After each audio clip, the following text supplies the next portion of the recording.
खेल मन ही नहीं मन, प्यार में हर अली को कली संग घूमा।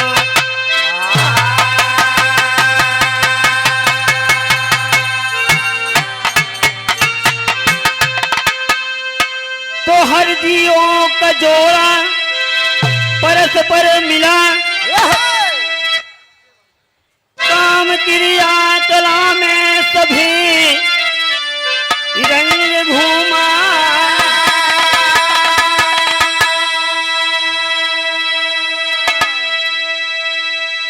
एक घड़ी सोच नारद पड़े एक दिन, कि एक दुल्हन बिना मेरी किस्मत है।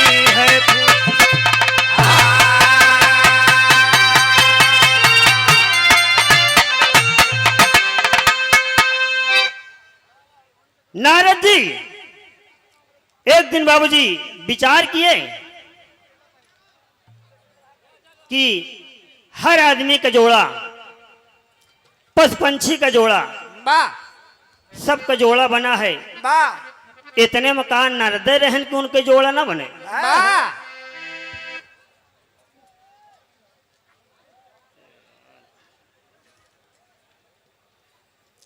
पर हमारे बाबूजी RS public school Pandepurwa Lalganj बाबा प्रबंधक मान्यवर आदरणीय कृपा शंकर यादव इस मुद्रक पुरस्कार नमन बार बार नमस्ते बा आशीर्वाद कामना बा। कहे का इतने माँ नारदे के जोड़ा ना बने कर कहे ना चलते ही हम ब्रह्मा जी से कहा कि आखिर हमारे जोड़ा कहे बने ना बना। लेकिन गजल के भाव में कहना बा,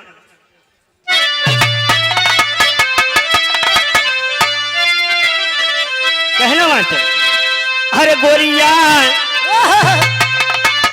हरे गोरिया मुश्किल भजीना तेरी गली में,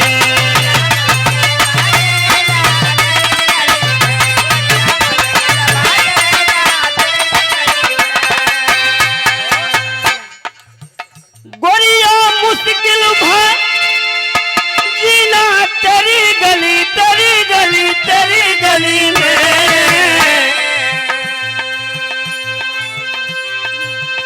हम मजा बर हो महीना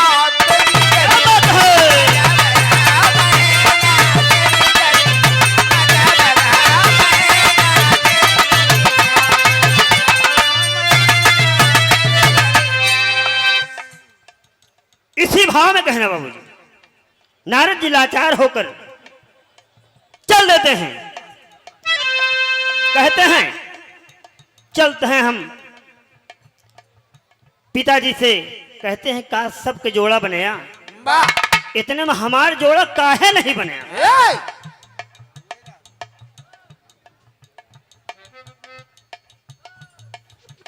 सुन के नारद जी मन में हुए हैं लता,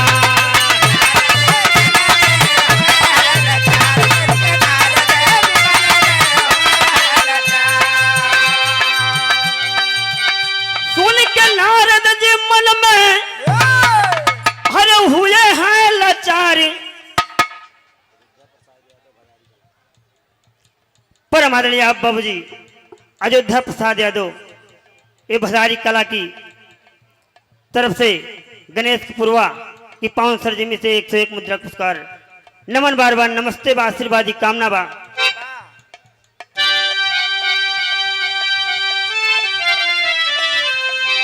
सुन के नारद जी मन में अरे हुए हैं लाचार, एक दुल्हन बिना जीवन हुआ है बेकार।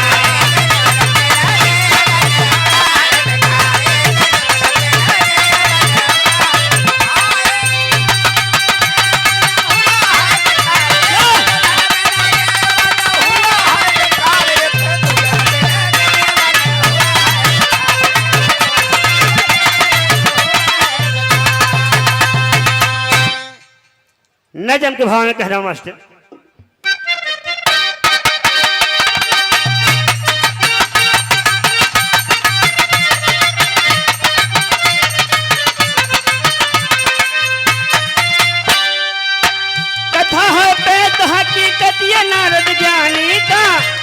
में चल दिए हैं ब्रह्मा जी पानी का।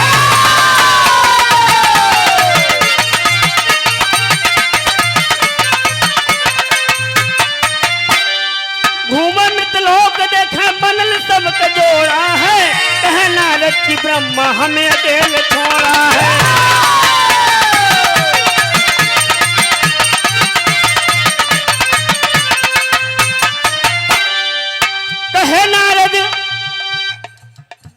कहे नारद की ब्रह्मलोक में हम जाऊंगा, ब्रह्मा से मैं सारी फरियाद को बताऊंगा।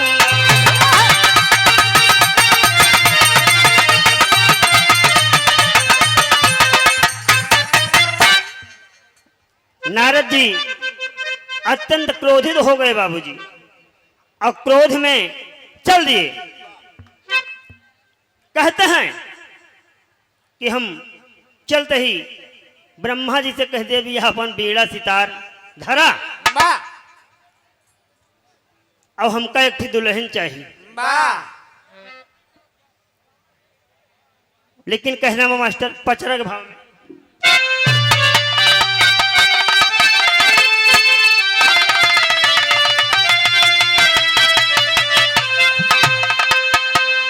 गाजीपुर पचरा है मास्टर। कहना बा निमिया की डार मैया हरि नौगल झलुआ हो कि झूली हो झूलिया।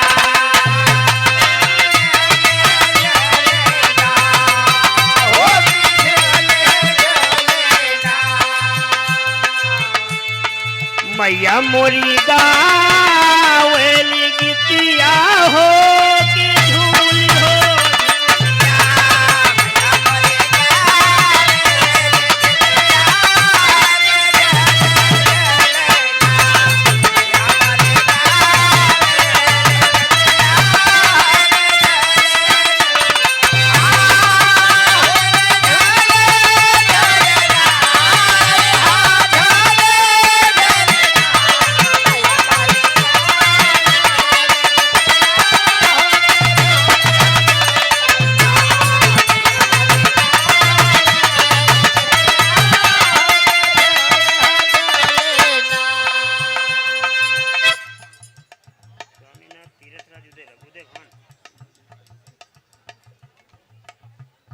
परम आदरणीय बाबूजी घर मालिक मान्यवर स्वामीनाथ यादव, तीरथ राज यादव, उदय भान यादव, ये तीनों भाइयों के कार्यक्रम द्वारा ये 501 मुद्रा पुरस्कार नमन बार बार नमस्ते बा आशीर्वाद की कामना बा।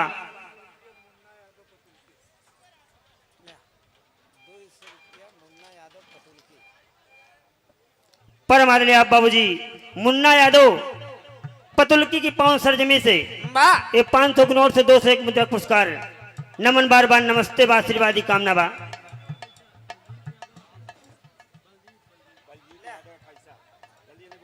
परम आदरणीय बाबूजी बलजीत यादव 28 की 5 सरजमी से 101 मुद्रा पुरस्कार नमन बार बार नमस्ते बा आशीर्वाद की कामना बा। लेकिन भाव वही मास्टर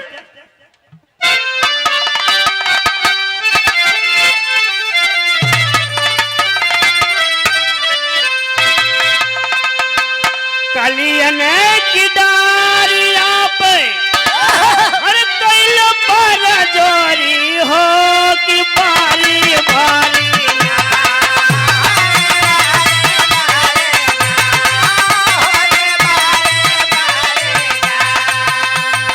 हो कि चूमी हो चूमी ना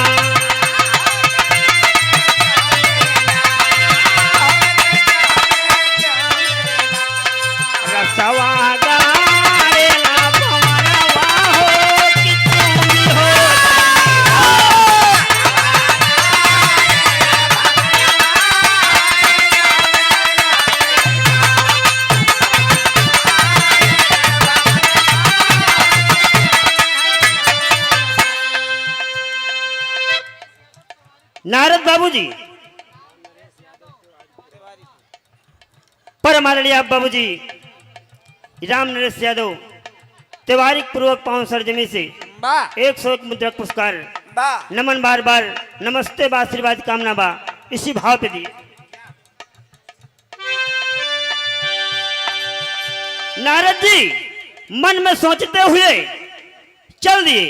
वाह चलते हैं, कैसे जा रहे हैं बाबूजी?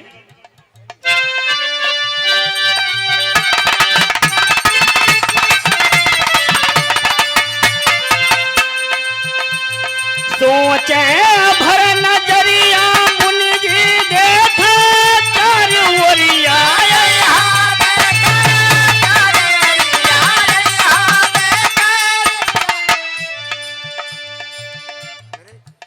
पर हमारे लिए आप बाबूजी हमारे उस्ताद जी श्री केदारनाथ यादव जो कि हमको यहाँ तक पहुँचाया, मान्यवर श्री केदारनाथ यादव जी के कार्यक्रम द्वारा 101 मुद्रक पुरस्कार वाह नमन बार बार नमस्ते बा आशीर्वाद की प्रतीक्षा है।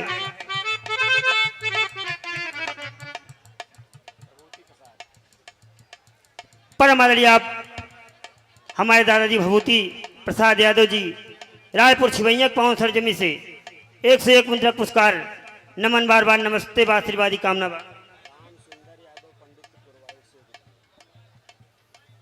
पर हमारे लिए आप बाबूजी राम सुंदर यादव पंडित की पूर्वक 5 सरजमी से 101 मुद्रक पुरस्कार नमन बार बार नमस्ते बा आशीर्वाद कामना। पर हमारे लिए आप बाबूजी धर्मेंद्र यादव पूरे टीकाराम 5 सरजमी से 51 मुद्रक पुरस्कार नमन बार बार नमस्ते बा आशीर्वादी कामना बा।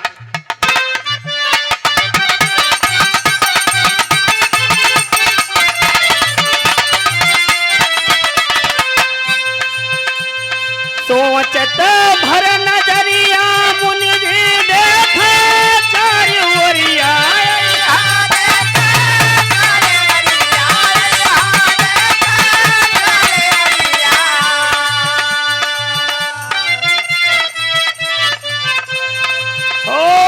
घूमी हो घूमी ना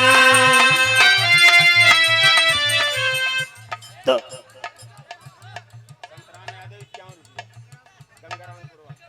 पर हमारे बाबूजी संतराम यादव 51 मुद्रक पुरस्कार गंगाराम पूर्वक 5 सरजमी से नमन बार बार नमस्ते बा आशीर्वादी कामना बा। वाह ओ की घूमी हो घूमी ना अपन बीरा सितरवा हो की घूमी हो घूमी।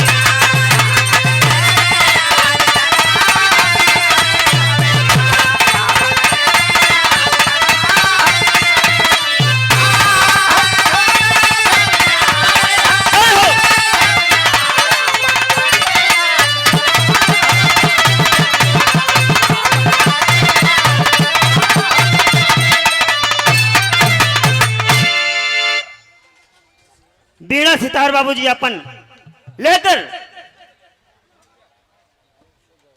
चले जा रहे हैं। एक तर्जमा मास्टर।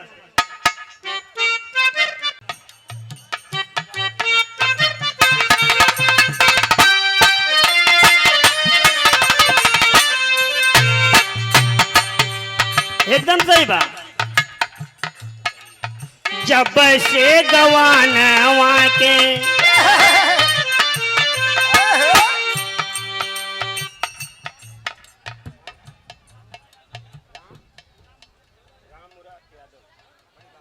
पर हमारे लिए आप बाबूजी राम मूर्त यादव बड़ी बाग बेलहट 5 सरजमी से 51 मुद्रक पुरस्कार नमन बार बार नमस्ते बा आशीर्वादी कामना बा।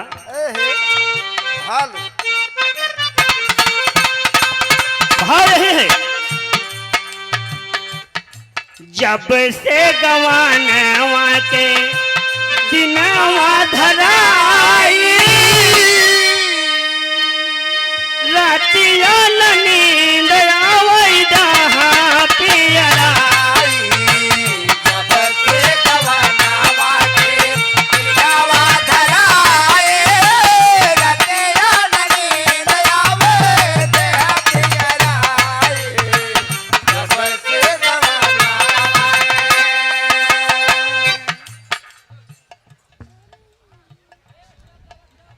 हमारे लिए आप बाबूजी शिव शंकर यादव सूबेदार असरही की पावन सरजमी से ये 201 मुद्रक पुरस्कार नमन बार बार नमस्ते बा आशीर्वादी कामना बा।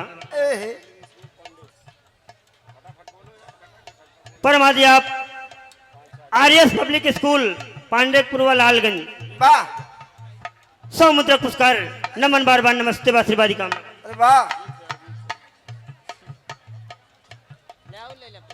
कि जब से गवानवा के दीनवा धराई रातिया नींद आवई दह पियरा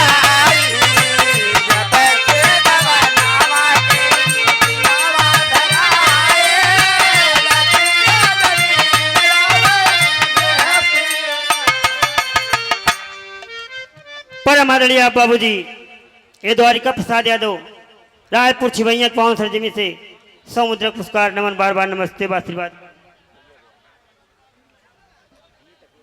परम आदरणीय राज बहादुर यादव निधेयक पूर्वक पावन सरजमी से 101 मुद्रक पुरस्कार नमन बार बार नमस्ते आशीर्वाद कामना बा।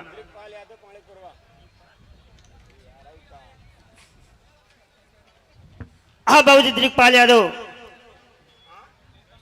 ए पाणक पूर्वक पावन सरजमी से 100 मुद्रक पुरस्कार नमन बार बार नमस्ते आशीर्वाद कामना बा। रेशम लाल जायसवाल और मुन्नी लाल जायसवाल 51 मुद्रक पुरस्कार नमन बार बार नमस्ते आशीर्वाद कामना बा।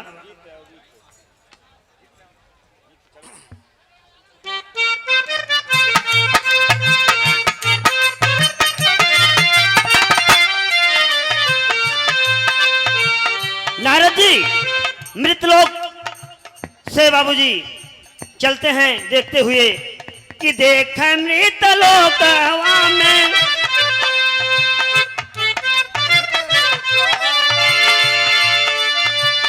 देख मृतलोक के सुंदर रचनावा मानवा में नारद अपने काई ले गुनानवा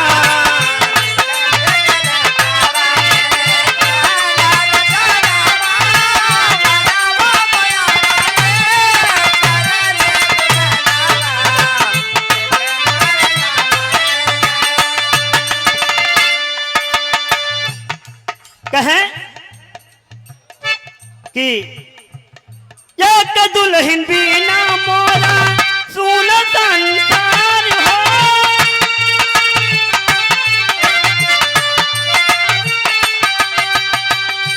एक दुल्हन बिना मोरा सुन संसार हो हमारी की समझिया बिघना बिहला बिगाड़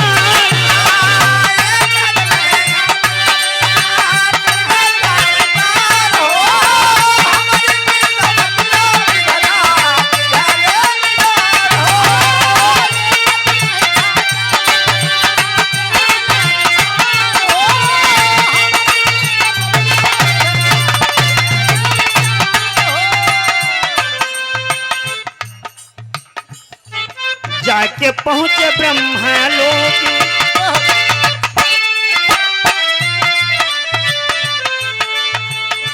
जाके पहुंचे ब्रह्मा लोक ब्रह्मा के समानावा नारद मानवा में गाई रे गुनाना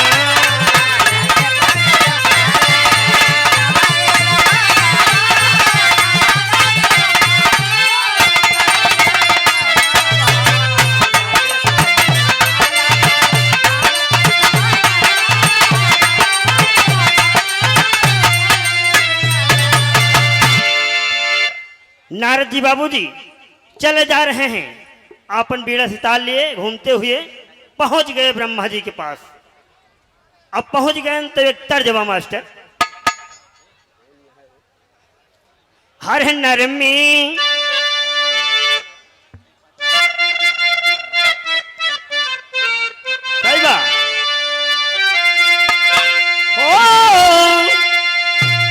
हर नरम कलैया सुकुमार हो चुभी जाला कंगना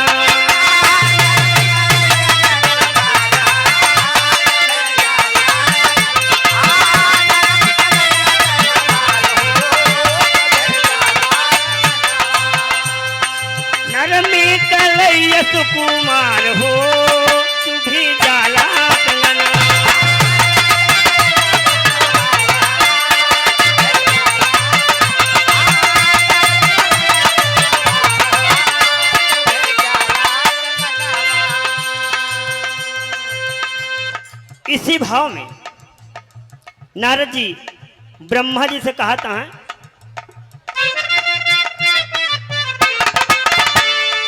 लही लय अपन बीणा सितार हो, ये अपन बीणा सितार ले ला, लही लय अपन बीणा सितार हो, हम न करबै भजन।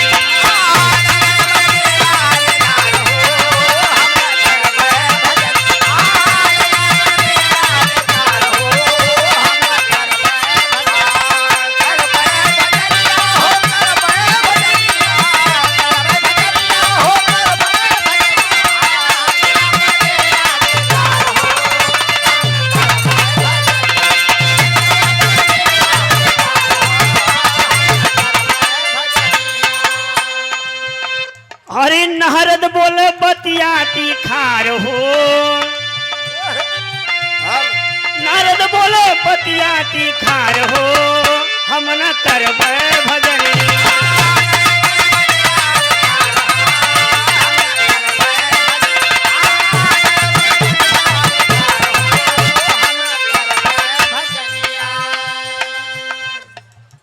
कहे अपन बीड़ा सितार लिया, हम भजन न करब। अब बताओ तो है कि ये भजन से बीड़ा बजावत बजावत हम बाजी आए ही। तब एक तर्ज मास्टर कहना है,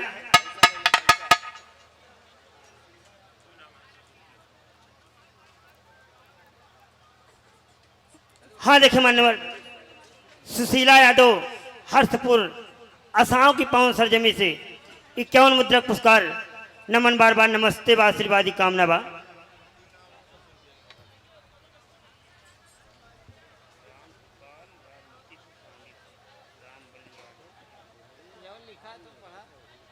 हाँ परम आदरणीय बाबूजी राम कृपाल यादव राजमतीपुर सांगीपुर 100 रुपये, राजबली यादव एडवोकेट कटैया 100 रुपये, नमन बार बार नमस्ते बा आशीर्वादी कामना बा।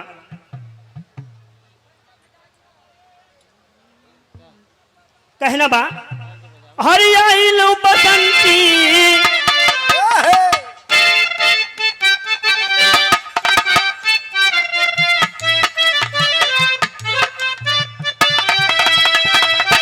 कहना हरियाई लो बसंती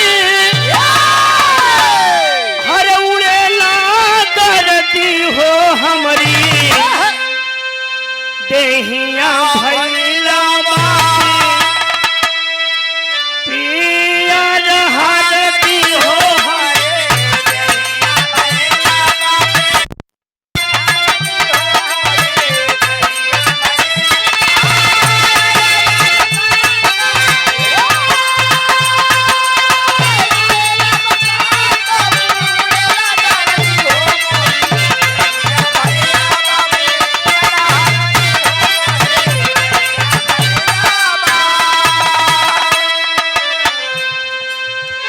ब्रह्मा से कहे, नारद जी सबके जोड़ा बनाए यहाँ, सबका दुल्हन रहे यहाँ, आखिर हमारे जोड़ा काहे नहीं लगाया।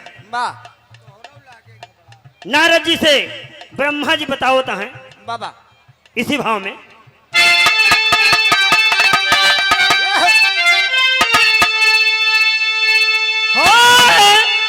हर नारद के बतिया हर बतावे लागले हो है, अरे वो है, अरे माटी वाली दूल्हा ही था लागले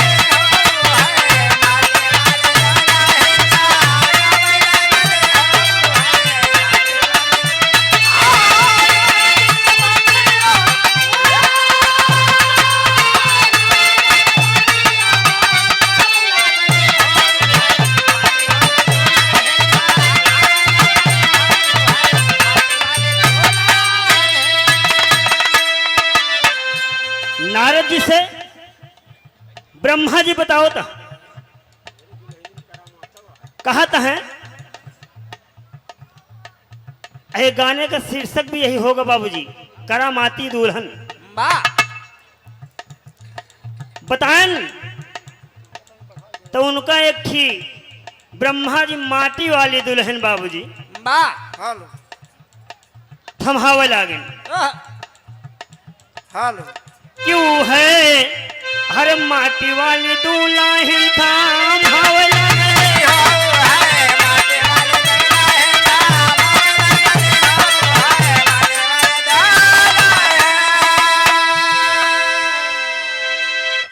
अब जब नारद जी माटी वाली दुल्हन पाए तो चल दिए और चल रहे हैं तो ब्रह्मा जी कहा था सुना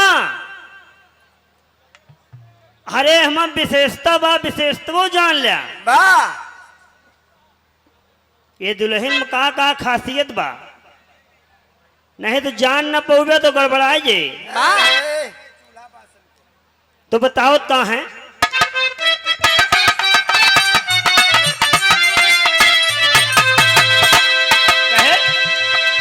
कि जब पुरुष डाकी जब पुरुष नारी हो जाए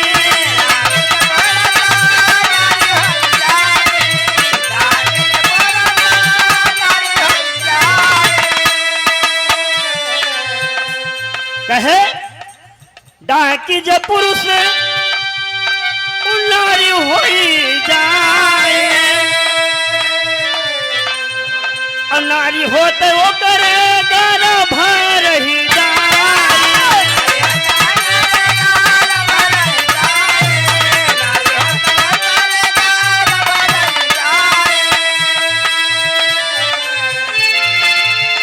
हो नारद सबतिया हर बतावे लगले हो है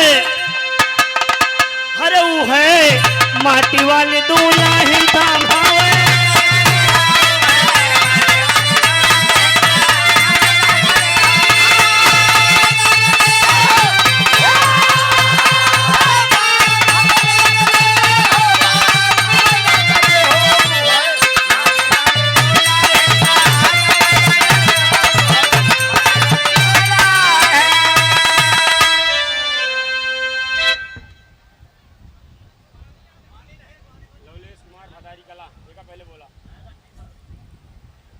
पर हमारे लिए आप बाबूजी लवलेश कुमार ये भरारी कला की सरजमी से 51 मुद्रा पुरस्कार नमन बार बार नमस्ते बा आशीर्वादी कामना बा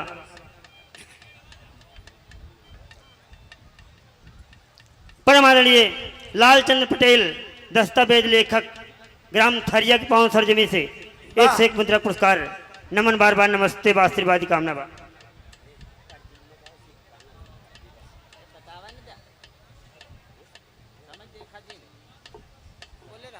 जब बाबूजी ब्रह्मा जी बताए कि यही औरत का यह दुल्हन का जे नांगी अगर कौनो पुरुष नांगी तो वो औरत हो जाई अब औरत होते ओकरे गर्भ रह जाई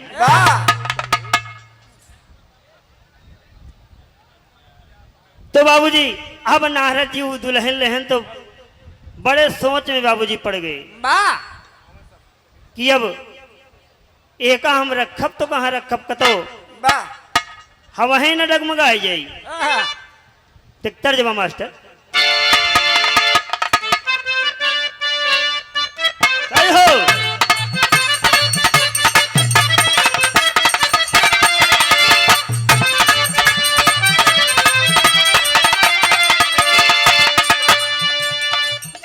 यही बा अपने पियवा से अपने पियवा से बोली बारी धनिया जवनिया दिल तो पार हो गई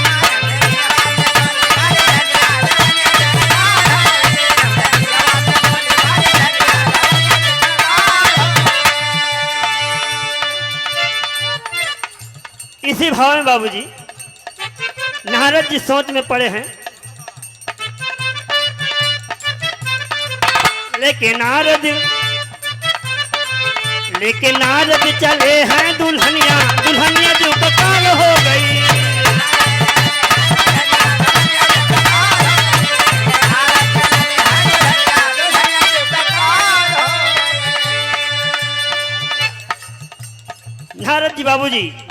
दुल्हन लेकर जाते कहाँ हैं? एक वन में।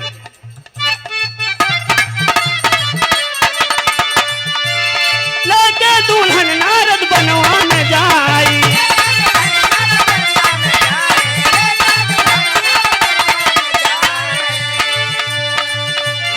लेके दुल्हन नारद बनवा में जाई।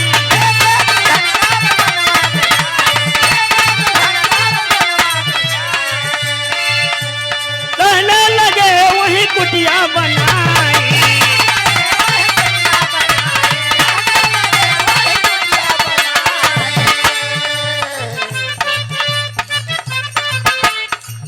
तब ब्रह्मा के भैली गलनिया दुल्हनिया जो कताल हो गई।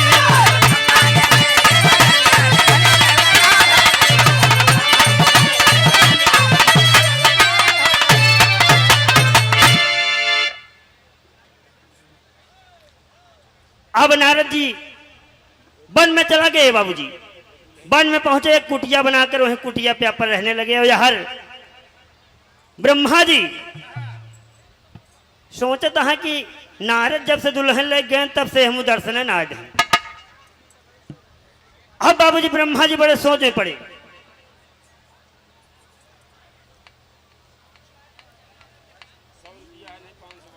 परम आदरणीय बाबूजी शिव प्रसाद यादव मणिपुर ठेकेदार 100 मुद्रक पुरस्कार नमन बार बार नमस्ते बा आशीर्वाद कामना बा। नारद जी बाबूजी नहीं आए ब्रह्मलोक में। तो ब्रह्मा जी बड़े उदास हुए, सोच रहे हैं कि नारद कहाँ चला गए। तर्जबा मास्टर एक थी।